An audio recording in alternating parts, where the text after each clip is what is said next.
Þjálfari getur einnig óbeint gert fjölmargt til að auka áhuga íþróttamanna sinna sem þó tengist framangreindum þremur þáttum: trú á eigin hæfni, umbun, refsingu og eignun. Mikilvægast er að þjálfari hafi að öllu jöfnu æfingar sem leikmönnum þykja skemmtilegar. Þetta á sérstaklega við um þjálfun á barna- og unglingastigi og einnig þegar verið að þjálfa áhugamenn. Eins og áður sagði er innri áhugahvöt mikil þegar einstaklingur fær ánægju út úr atferlinu sjálfu og þá segir það sig sjálft að innri áhugahvöt er ekki styrkt ef skemmtanagildi æfingar er takmarkað.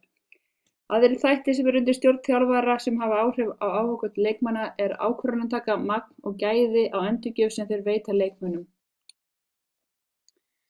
Að umbuna íþróttamönnum er góð leið til að auka ytri áhuga íþróttamanna.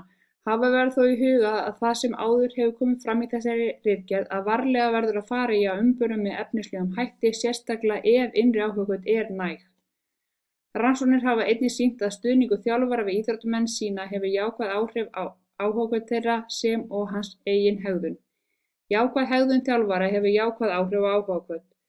Þjálfarar þurfa einnig að setja hæfilega pressu á iðkendur sína því sýnt hefur verið fram á að einstaklingar upplifa mikla pressu af hendi þjálfara og annarra sem hann telur sig ekki geta staðið undir, dregur það úr trú á eigin hæfni og þá leið áhugahvöt.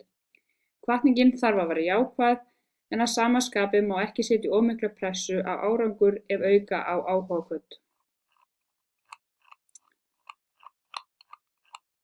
Og þetta var hérna úr þessu lokaverkefni. Árangur yngri landsliða í körfuknattleik á Norðurlandamóti: Ágúst Sigurður Björgvinsson og Bryndís Guðmundsdóttir.